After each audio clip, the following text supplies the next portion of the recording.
Hello everyone, welcome to my YouTube channel. तो कैसे हैं आप सब? बहुत अच्छे से होंगे। पिछले वीडियो में कहाँ तक हमने पढ़ लिया था? हमने भौतिक परिवर्तन जाना था और रासायनिक परिवर्तन जाना था। ये परिवर्तन के दो प्रकार थे। ये परिवर्तन के क्या थे? दो प्रकार थे। इसको हमने अच्छे से समझा था। भौतिक परिवर्तन में क्या होता था कि कुछ नए पदार्थ का निर्माण नहीं होता था, मतलब जो भी हम रिएक्शन करवा रहे होते या फिर कुछ भी कर रहे थे तो उसमें नए पदार्थ का फॉर्मेशन नहीं हो रहा था, नए पदार्थ का निर्माण नहीं हो रहा था। लेकिन केमिकल जो चेंज हमारा था, मतलब रासायनिक जो परिवर्तन था, उसमें हमारा नए पदार्थ का परिवर्तन हो रहा था। वो चीजें हमने काफी अच्छे से समझ लिया था कि ये चीजें होती क्या हैं। अब जो हम लोग नेक्स्ट इसके बारे में पढ़ रहे थे कि तत्व क्या है, ठीक है। और तत्व में कौन कौन आते हैं? तीन होते हैं ना। तत्व को तीन भागों में बांटा गया था। कौन कौन था हमारा? अधातु था, धातु था और उपधातु, मतलब मेटल्स, नॉन मेटल और मेटेलॉइड। ये तीन थे जिनके बारे में हमें अच्छे से पढ़ना था।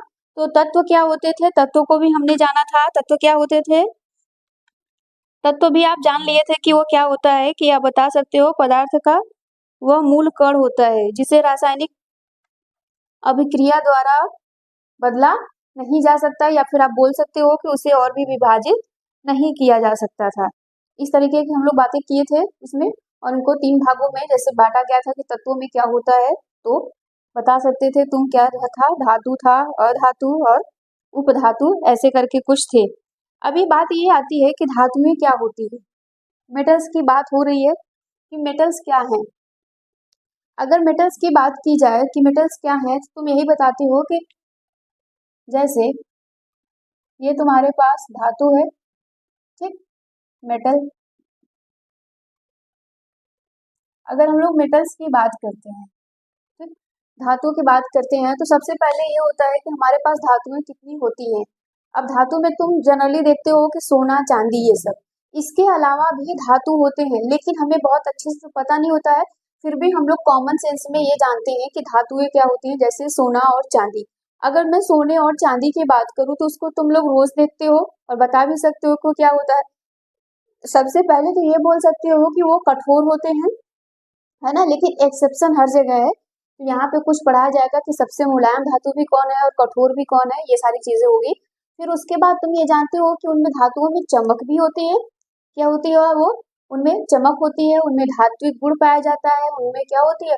आघात वर्धना, मतलब कि आघात वर्धिता होती है। ये बोल सकते हो कि उनको अगर जब हम लोग पीटते हैं तो उनको हम पतली पतली चादर में भी बना सकते हैं। आघात घात उनको दिया जा सकता है। आप देखे हो कि जैसे हमारे घरों में मैक्सिमम चीजें जब बनती है तो उसमें सरिया का यूज होता है ना, लोहा। तो लोहे के दरवाजे भी बनते हैं, तो वो दरवाजे डिजाइन में भी हो सकते हैं, सिंपल भी हो सकते हैं, साधारण भी होते हैं। तो जब उनका यूज किया जाता है तो उनको क्या किया जाता है? उनको पीटा जाता है, हथौड़े से मारा जाता है, तभी तो वो चादर के रूप में बनते हैं। तो ये चीजें भी हमें समझ में आ गई। फिर ये होता है कि क्या इनका हम ज्वेलरी बनाने में यूज कर सकते हैं? हाँ, आभूषण बनाने में भी हम लोग यूज करते हैं। और चांदी का जो धातुएं होती हैं, सोने की जो धातुएं होती हैं, उनकी पतली पतली हम लोग तार भी बनाते हैं। चांदी की भी पतली पतली तार हम लोग बनाते हैं। अगर आप लोग किसी भी सुनार की दुकान पर गए होंगे तो वहां पर देखे होंगे, जब हम कोई भी ज्वेलरी लेते हैं तो पतली पतली धागे भी उसमें होती है। धागा का मतलब कि ये जो रस्सी वाली होती है वो नहीं, उनमें सोने और चांदी के धागे भी होते हैं। अगर आप लोग जानते होंगे तो जो लोग वहां पे जाते हैं तो खरीदते हैं, तो वहां पे भी मिलता है। आप पूछोगे तो वो बताएंगे कि ये धातुएं होती क्या है। अब से आपसे ये पूछा जाए डिफिनीशन कि धातु क्या होता है, कैसे हम उनको आइडेंटिफाई करेंगे, कैसे उनको डिफाइंड करेंगे। तो धातु आप बोल सकते हो कि वे तत्व जो इलेक्ट्रॉन त्यागने की आप बोल सकते हो वो तत्व जो इलेक्ट्रॉन त्यागने की क्षमता रखे, उसे हम लोग क्या कहेंगे? धातु कहेंगे। ये बहुत साधारण सी बात हो गई है कि धातु में हम लोग किसे कह रहे हैं? जो इलेक्ट्रॉन त्यागने की क्षमता रखता है। आप बोल सकते हो कि धातु वे तत्व हैं जो किसी भी रासायनिक अभिक्रिया में, है ना, अभिक्रिया में परमाणु से इलेक्ट्रॉन त्यागने की क्षमता रखता हो, उसे हम लोग क्या कहते हैं? धातु कहते हैं। तो ये कितना हो सकता है? ये एक से अधिक भी हो सकता है। आप बोल सकते हो जितने भी मैक्सिमम जो मेटल्स होते हैं, जो धातुएं होती हैं, वो इलेक्ट्रॉन त्यागने की प्रवृत्ति रखती हैं। लेकिन एक्सेप्शन है। जैसे मैं हाइड्रोजन की बात करूं, हाइड्रोजन भी अपना एक इलेक्ट्रॉन दे देता है ना, अपना एक इलेक्ट्रॉन लॉस कर देता है। तो क्या वो धातु है? नहीं, वो एक्सेप्शन में है। ऐसी बहुत सी चीजें होंगी जिनके बारे में हम लोग कुछ पढ़ेंगे कि एक्सेप्शन कहाँ तक है, कहाँ नहीं।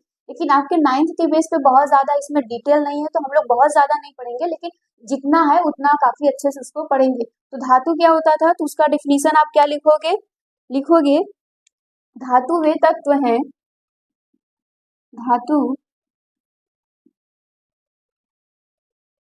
वे तत्व है जो जो किसी भी रासायनिक रासायनिक अभिक्रिया में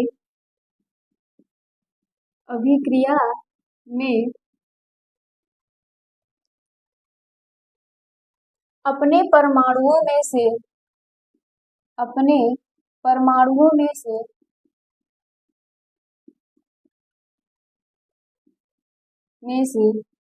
इलेक्ट्रॉन त्यागने की क्षमता या प्रवृत्ति बोल सकते हैं, क्षमता या प्रवृत्ति रखते हैं, उसे उसे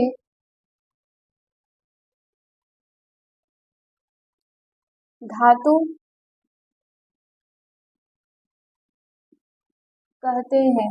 अगर मान लो कोई भी तुम्हारा तत्व है, वो अपना इलेक्ट्रॉन त्याग दिया और उसने ये चीजें प्रोसेस कर लिया किसी भी रासायनिक अभिक्रिया में, तो धातु पे कैसा चार्ज आएगा, धातु पे कैसा चार्ज आएगा, पॉजिटिव चार्ज, जिसे तुम बोल सकते हो कि वो धन आवेशी तत्व कहलाएंगे। वो क्या कहलाएंगे, धन आवेशी तत्व कहलाएंगे। ये सारी छोटी छोटी चीजें हैं, इनको नोट कर लिया करो कि ये होता क्या है। तो आप बोल सकते हो वो धातुएं क्या कहलाएंगे, धन आवेशित तत्व कहलाएंगे। या फिर आप बोल सकते हो धन आयन बनाने की क्षमता रखे या प्रवृत्ति रखे।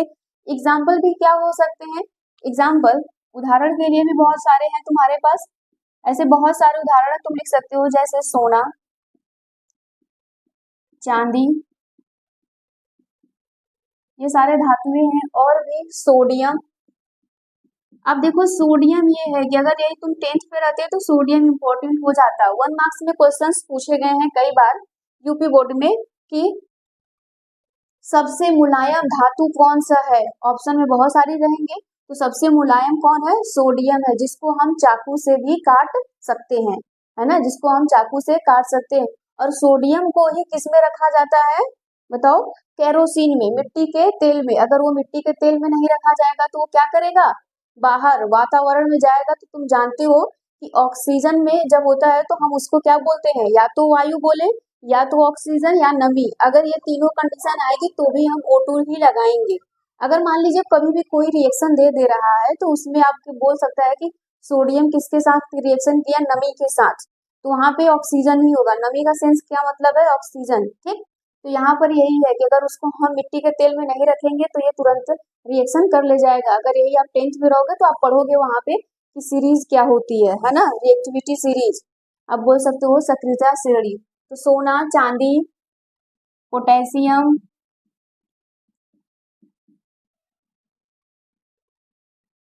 एल्युमिनियम,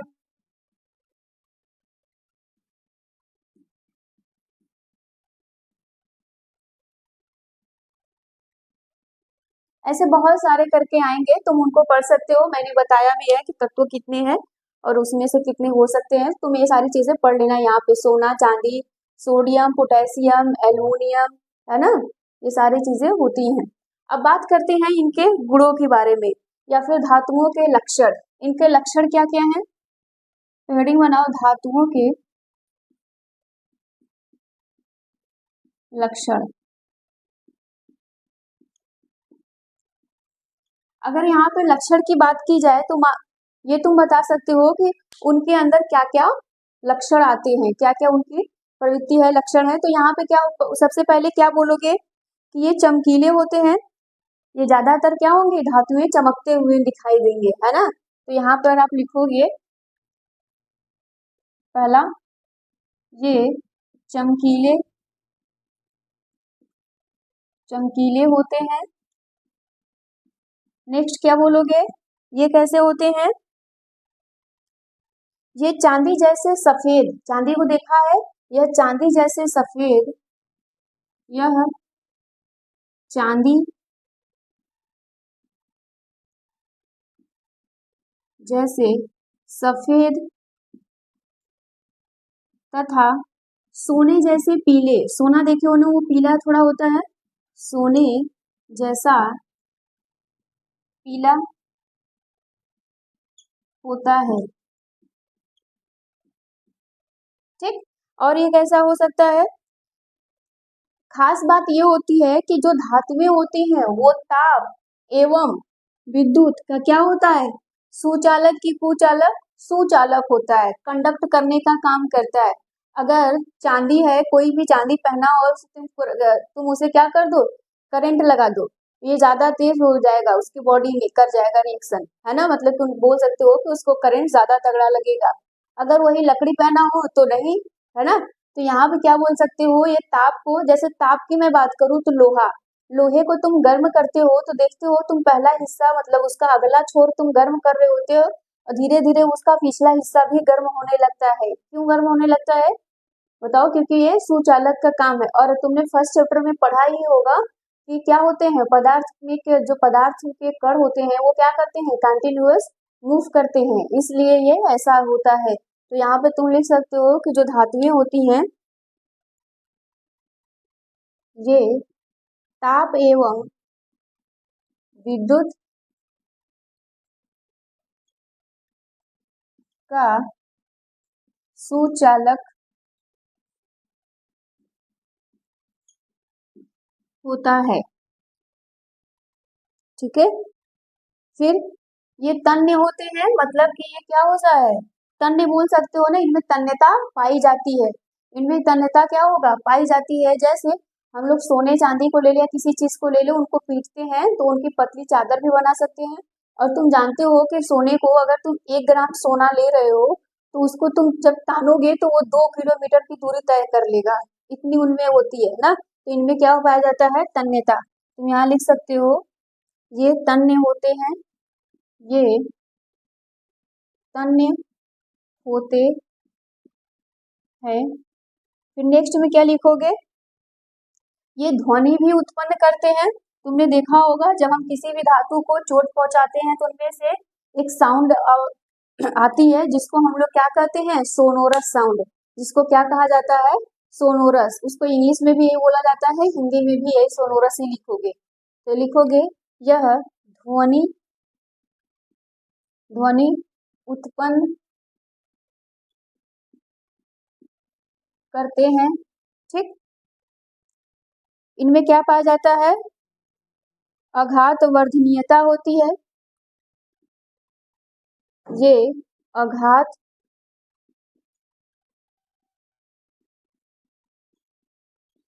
वर्धनीयता होते हैं। ये सारे थे इनके लक्षण। तो यहाँ तक नोट कर लो कि इनके क्या क्या लक्षण थे, धातु क्या है और उनके लक्षण क्या है, इसको जल्दी से नोट कर लो। नेक्स्ट पढ़ते हैं, अधातु की बात करते हैं कि अधातु क्या होती है। कुछ इसमें से खुद ही बता सकते हो कि अधातुएं क्या होती हैं। नॉन मेटल्स की बात हो रही है, नॉन मेटल्स। ठीक। यह धातुएं होती क्या हैं, तो बिल्कुल उसी तरह था। उसमें क्या हो रहा था, इलेक्ट्रॉन त्यागने की प्रवृत्ति थी। इसमें इलेक्ट्रॉन त्यागने की प्रवृत्ति नहीं होगी, ये इलेक्ट्रॉन क्या करेगा, ग्रहण करेगा।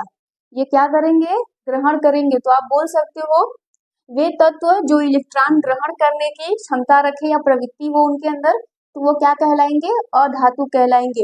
अब ये इलेक्ट्रॉन त्यागते क्यों हैं, ग्रहण क्यों करते हैं, ये सारी चीजें हमने समझा था फर्स्ट ही चैप्टर में, हमने बता दिया था कि ऐसा क्यों होता है। अगर आप चाहोगे तो इसको पढ़ भी सकते हो, नहीं तो फिर कमेंट में बताना, तो इसको हम बता देंगे ये कैसा होता है। ठीक। या फिर थर्ड चैप्टर में और भी अच्छे से हम लोग पढ़ लेंगे कि ऐसा क्यों होता है। तो यहाँ पे क्या लिखोगे, वे तत्व वे तत्व जो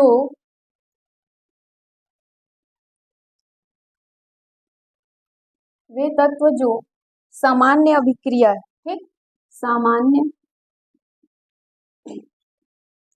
अभिक्रिया में इलेक्ट्रॉन ग्रहण करने की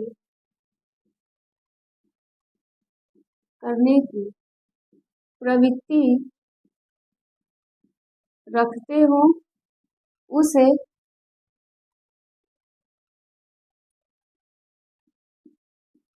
उसे अधातु कहते हैं, अधातु कहते हैं। ठीक। अब बात ये आती है कि कितना इलेक्ट्रॉन ग्रहण कर सकता है, तो एक से अधिक। कितना ग्रहण कर सकता है? एक से अधिक इलेक्ट्रॉन ये ग्रहण कर सकते हैं। मतलब जिन पे निगेटिव चार्ज आएगा वो अधातुएं होंगी, जिन पे पॉजिटिव चार्ज आएगा वो क्या होंगी? धातुएं होंगी। लेकिन एक्सेप्शन के लिए मैंने बता दिया कि हाइड्रोजन, हाइड्रोजन कोई धातु नहीं है, लेकिन फिर भी वो अपना इलेक्ट्रॉन क्या कर देता है? त्याग देता है। ठीक। तो अब इसके बारे में पढ़ेंगे कि इनका लक्षण क्या होगा, और ये क्या बनाएंगे? ऋण आयन बनाने की प्रवृत्ति रख सकते हैं। जो चीजें मैं नहीं लिख रही हूँ तो इसका मतलब ये नहीं है कि वो इम्पोर्टेंट नहीं है। आप सुन रहे हो तो उसको नोट भी करो कि ये क्या है। तो ये क्या होंगी? ऋण आयन बनाने की प्रवृत्ति भी रखेंगी, है ना। वो धन आयन बनाने की प्रवृत्ति रखते थे कौन? मेटल्स। और नॉन मेटल्स जो होंगे वो ऋण आयन बनाने की प्रवृत्ति रखेंगे। तो इसके लक्षण क्या क्या होंगे? अधातु के लक्षण। अगर धातुओं के लक्षण याद होंगे तो इनके भी याद ही हो रहेंगे। ठीक। इनके लक्षण क्या क्या हो सकते हैं? आप बोलोगे ये विभिन्न रंगों में पाए जाते हैं, है ना। इनका कई सारा कलर हो सकता है, जबकि धातुओं में उतना ज्यादा कलर हम लोग नहीं देखते थे, लेकिन यहाँ पे क्या होंगे? कई सारे कलर भी देख सकते हैं। तो आप बोलोगे ये विभिन्न रंगों में पाए जाते हैं। ठीक है, विभिन्न रंगों में पाए जाते हैं। ताप तथा विद्युत का ये क्या होंगे? ताप तथा विद्युत का कुचालक होंगे, है ना। कुचालक होते हैं। कुचालक का मतलब है कि अगर तुम उनमें ताप दो या फिर उनको करंट दो, कोई उन पे असर नहीं करेगा, वो करंट पास नहीं करने देंगे। समझ में आ रहा है? ऐसा थोड़ी ना है कि तुम क्लोरीन गैस ले लो, ऑक्सीजन गैस ले लो, करंट पास करवा दो। अगर ऐसा होता तो क्या हम सरवाइव कर पाते? कई सारी चीजें हैं जिन पे हम लोग नहीं होते, क्योंकि हमारा जो एटमॉस्फेयर है उसमें ऑक्सीजन है कि नहीं, और ऑक्सीजन क्या है? ये अधातु है, और जो कि वो गैस है। तो ये बात समझ में आ रही है? ताप और विद्युत का कुचालक होते हैं, मतलब ये कुचालक जैसा व्यवहार करेंगे, ये करंट और ताप को बढ़ावा नहीं देंगे। लेकिन धातुओं में क्या थे? वो करंट को पास करवा देते थे। ठीक। फिर आप क्या बता सकते हो? और जैसे इसके एग्जाम्पल क्या होंगे? तो उदाहरण मैंने यहाँ पे लिखा है। उदाहरण आप क्या क्या लिख सकते हो? ऑक्सीजन हो गया, नाइट्रोजन हो गया, कार्बन हो गया, ठीक, फॉस्फोरस, सल्फर, क्लोरीन, और भी तुम चाहो तो गैसेस ले सकते हो। ठीक। ये सारे क्या हैं? जैसे आयोडीन भी बोल सकते हो। और उसके बाद क्या बोलोगे? हाइड्रोजन भी। तुम्हारा हाइड्रोजन भी क्या है? अधातु है, लेकिन फिर भी ये एक्सेप्शन है। क्यों? क्योंकि ये किसने क्या किया था? इलेक्ट्रॉन त्यागा है। ठीक। ये सारे उदाहरण है। अब इसके बाद क्या होगा? ये चमकीले होते हैं कि नहीं? आप बता सकते हो कि ये ज्यादा चमकते उमकते नहीं है, ये भी बोल सकते हो। फिर इनमें ये सामान्यतः भंगुरता इनमें पाई जाती है। मतलब इनमें भंगुरता का क्या मतलब होता है? बोलो।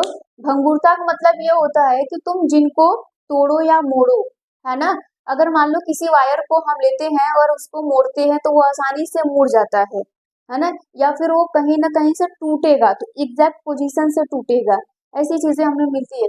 लेकिन अधातु में होती है कि वो एकदम टूट जाएंगे, टूट के बिखर जाएंगे। जैसे कोई भी मोती का माला हो, उसको तोड़ दो तो सारी मोतियां बिखर जाती है ना, तो बिल्कुल वो उसी तरह होंगे। भंगुरता इनमें पाई जाती है।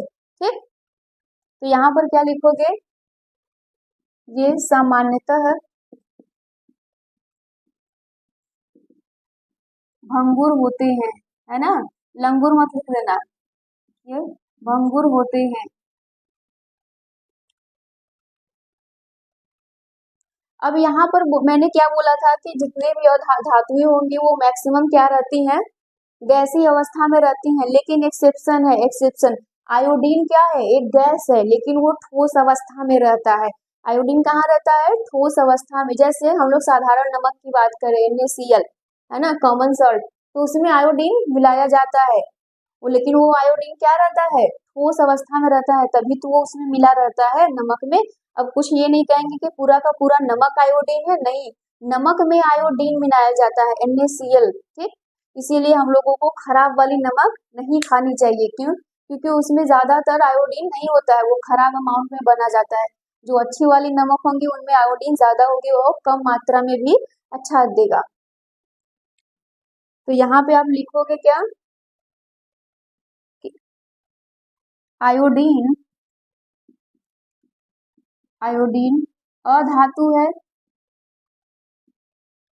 अधातु है, किंतु ठोस अवस्था में, ठोस अवस्था में रहता है, ठीक, रहता है या फिर पाया जाता है। अब बात करें ब्रोमीन की, तो ब्रोमीन भी उसी तरह है ना। ब्रोमीन क्या होता है, अधातुएं हैं, उसको भी ठोस अवस्था में होनी चाहिए, लेकिन वो द्रव अवस्था में रहता है। वो किस में रहता है, द्रव अवस्था में रहता है। तो कुछ चीजें एक्सेप्शन होती हैं जिनको पढ़ना जरूरी होता है, इनको याद कर लेना। ब्रोमीन अधातु है, अधातु है, लेकिन लेकिन द्रव अवस्था में रहता है, ठीक। ये कौन सी अवस्था में रहेगा, द्रव अवस्था में। फर्स्ट चैप्टर में तुम लोग पढ़ चुके हो कि पदार्थ की कितनी अवस्थाएं होती हैं, ठोस, द्रव, गैस, 3 अवस्थाएं होती हैं, इनके बारे में जान लिया। ये सारी चीजें हो गई, तो ये तुम्हारा क्या हो गया, धातु और अधातु की बात हो गई, ठीक। धातु और अधातु की बात हो गई। अब इसके बाद हम लोग पढ़ेंगे उपधातु। उपधातु क्या होता है, उपधातु को जान लो, बहुत ज्यादा इसके बारे में पढ़ना नहीं, जिसको हम लोग कहते हैं मेटेलॉयड। क्या कहते हैं, मेटेलॉयड कहते हैं। तो इतना नोट कर लो, फिर आगे बढ़ते हैं। चलो अब किसकी बात करते हैं, मेटेलॉयड की। मेटेलॉयड मतलब उपधातु, है ना। उप का मतलब क्या होता है, अगर बायोलॉजी में पढ़े हो तो अच्छे से पढ़ाया जाएगा कि उप का मतलब होता है जो दोनों कंडीशन में रहता हो, है ना। जैसे क्या होते हैं, कुछ जीव ऐसे होते हैं जो क्या होते हैं, टेरेस्ट्रियल होते हैं और एक्वाटिक होते हैं, मतलब वो क्या रहते हैं, लैंड पर, मतलब क्या बोल सकते हो कि जमीन पे भी रहते हैं और कुछ पानी में भी रहते हैं। दोनों प्रवृत्ति उनके अंदर होती है, जमीन में भी रहेंगे, पानी में रहेंगे। उसका एग्जाम्पल मेढक बहुत अच्छा एग्जाम्पल है। तो उसी तरह उप का मतलब यहाँ पर हो गया कि ऐसे धातु, ऐसे तत्व जो क्या होंगे, धातु और अधातु के बीच के होंगे, उसे हम लोग क्या कहेंगे, उपधातु। इंग्लिश में बोला जाता है मेटेलॉयड, ठीक। तो यहाँ पे क्या लिखोगे, आप यहाँ पे लिखोगे कुछ तत्व धातु तथा, कुछ तत्व धातु तथा, या एवं भी लगा सकते हो, अधातु के बीच पाए जाते हैं, पाए जाते हैं, उन्हें उपधातु कहते हैं,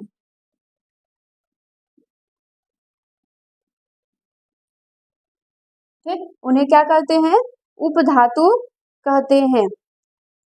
या फिर आप बोल सकते हो कि यहाँ पे कुछ तत्व धातु तत्व एवं अधातु के बीच पाए जाते हैं, क्या, उनके गुण पाए जाते हैं ना, तो उनको गुणों को पाया जाता है, तो उन्हें हम लोग क्या कहते हैं, उपधातु कहते हैं। तो यहाँ पे क्या होता है, जल्दी से बताओ, सिलिकॉन हो गया ना, जर्मेनियम हो गया, आर्सेनिक हो गया, एंटीमनी हो गया, गैलीनियम हो गया, ये सारे सब क्या होते हैं, उपधातु होंगे। तो यहाँ पे लिख लो, जैसे सिलिकॉन, आर्सेनिक,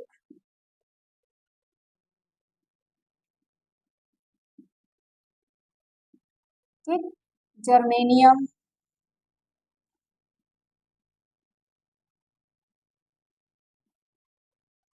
आर्सेनिक हो गया, जर्मेनियम हो गया, और कौन होगा, यहाँ पे जर्मेनियम,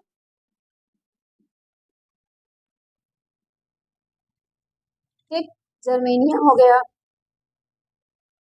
एंटीमनी, एंटी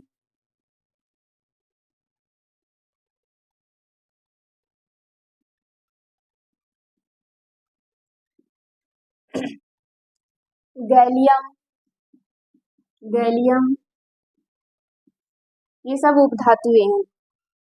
चलो अब हम पढ़ते हैं यौगिक। कंपाउंड क्या होते हैं?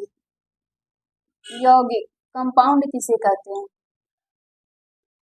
ये बहुत अच्छा है, एग्जाम में कई बार पूछे गए हैं। मिश्रण और यौगिक में अंतर कीजिए। मिश्रण और यौगिक अंतर किया जाता है, हमसे कई बार पूछ लिया जाएगा कि ये होता क्या है।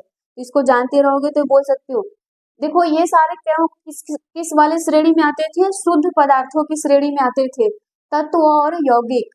तो तत्व हमने जान लिया, उसमें कौन कौन थे, धातु, अधातु और उपधातु, उसको भी जाना। अब बात किसकी होगी? यौगिक की होगी। तो ये भी क्या होंगे? शुद्ध होंगे, ठीक है। लेकिन इनमें क्या बोलोगे तुम?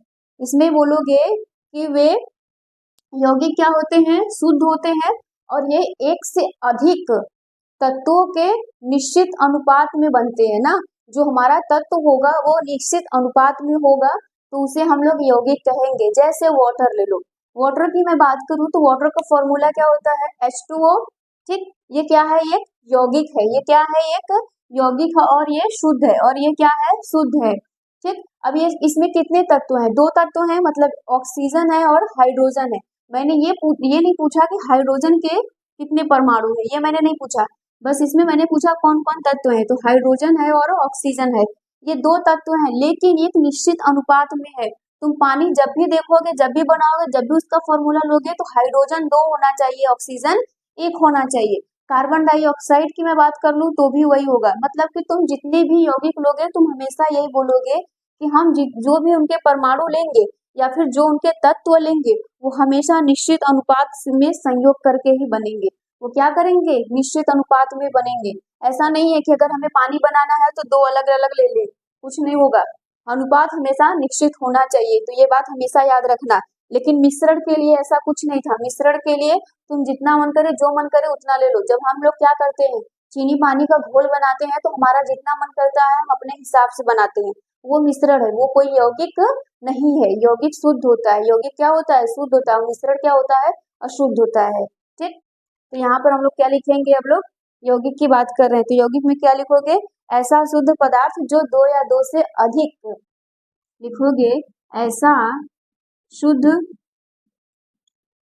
पदार्थ जो दो या दो या दो से अधिक अधिक तत्वों के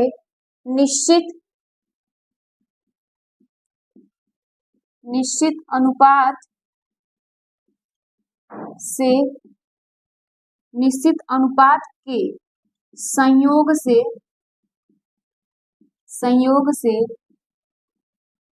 बना होता है या बना हो, ठीक। उसे हम लोग क्या कहेंगे? यौगिक कहेंगे। उसे क्या कहेंगे? यौगिक कहेंगे। अब एग्जाम्पल कई सारे हो सकते हैं ना, तुम एग्जाम्पल चाहो तो अपने मन से भी लिख सकते हो। जैसे पानी, ठीक। मैं जल की बात करूं तो इसका फॉर्मूला क्या होगा? बताओ। इसका रासायनिक सूत्र क्या होता है? H2O। कार्बन डाइऑक्साइड ले लो, क्या ले लो? Carbon dioxide. कार्बन डाइऑक्साइड की मैं बात करूंगी तो इसका फॉर्मूला क्या होगा? CO2 होगा। तुम कहीं भी कार्बन डाइऑक्साइड का फॉर्मूला देखोगे, यही देखोगे। ये नहीं होता कि C2O2 दोनों हो जाए, नहीं। ये जब भी बनेगा ऐसे ही बनेगा, ठीक। अगर नमक की बात किया जाए ना, नमक की, तो ये साधारण नमक है, ठीक, कॉमन सॉल्ट, जिसका फॉर्मूला क्या होता है? NaCl। शक्कर की बात किया जाए तो शक्कर का मतलब क्या होगा?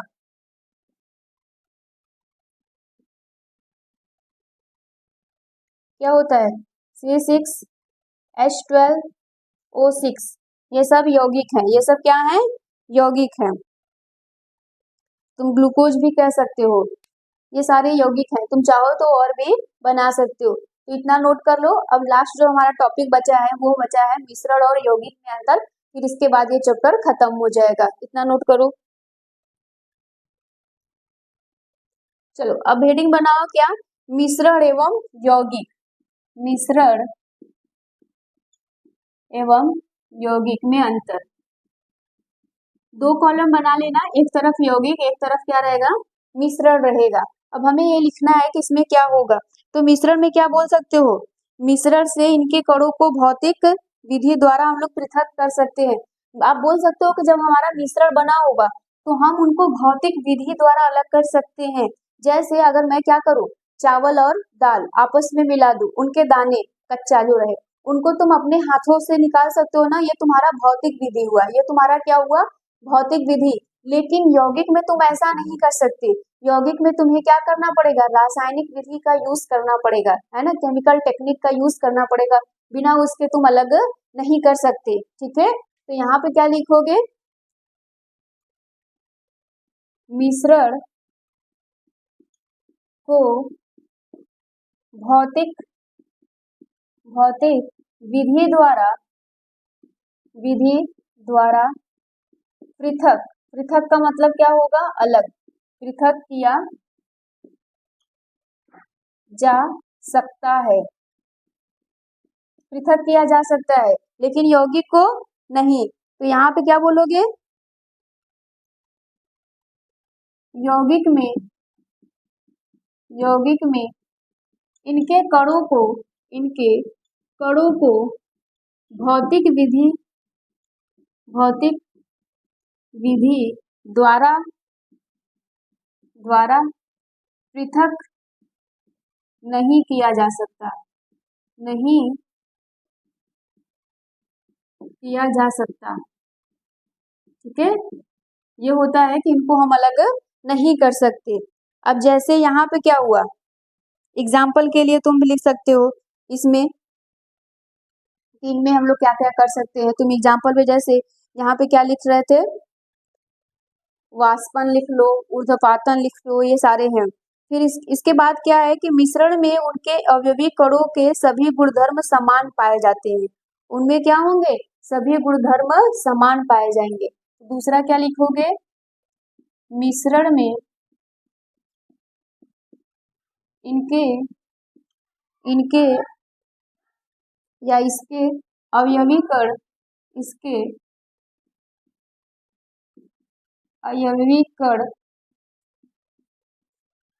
के गुण समान पाए जाते हैं, लेकिन यहाँ पर इनके अवयवी कण क्या होंगे, भिन्न भिन्न हो सकते हैं ना, उनके जो गुणधर्म होंगे वो भिन्न भिन्न होंगे। तो यहाँ पे क्या लिखोगे, यौगिक के गुणधर्म उनके अवयवी कण से भिन्न होंगे, यौगिक के गुणधर्म इनके अवयवी अवयवी कण का मतलब होता है घटक, उनके अवयवी कणों से भिन्न होंगे। ठीक, भिन्न भिन्न होंगे, अलग होंगे, ये बात हो गई। फिर नेक्स्ट ये बोला जाता है कि मिश्रण बनाते समय ऊर्जा ना तो लेता है और ना ही मुक्त करता है। अगर हम मिश्रण बनाएंगे तो हमारा ऊर्जा ना तो लिया जाएगा और ना ही उसमें से आएगा, ये बात याद रखना। ठीक, मिश्रण बनाते समय ऊर्जा ना तो लेता है ना मुक्त करता है, मुक्त करता है। ठीक, लेकिन यौगिक बनाते समय क्या होगा, ऊर्जा शोषित करेगा, ऊर्जा लेगा, और जब वो कभी टूटेगा तो ऊर्जा मुक्त भी करेगा। अगर यही तुम 10th में होते तो तुम्हें 10th में पढ़ाया जाएगा, जैसे संयोजन, वियोजन, ऐसे कई सारे करके रासायनिक अभिक्रियाएं होती हैं जिनमें ऊर्जा का क्या होता है, शोषण भी किया जाता है, मतलब शोषित भी होता है और मुक्त भी किया जाता है। तो यहाँ पे क्या लिखोगे, यौगिक बनाते समय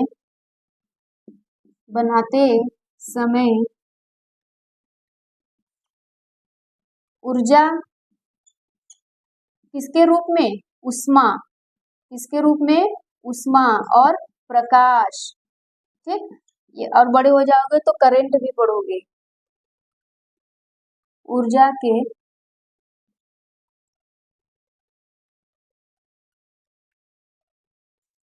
रूप में या तो शोषित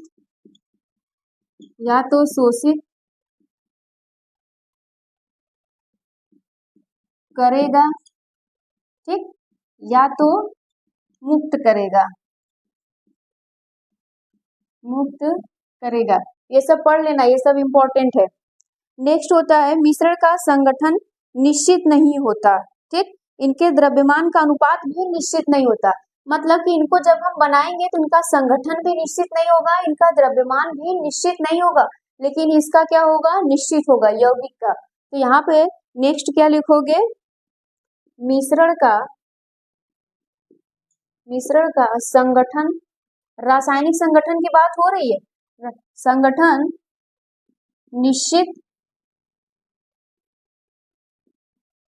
निश्चित नहीं होता है, ना ही द्रव्यमान।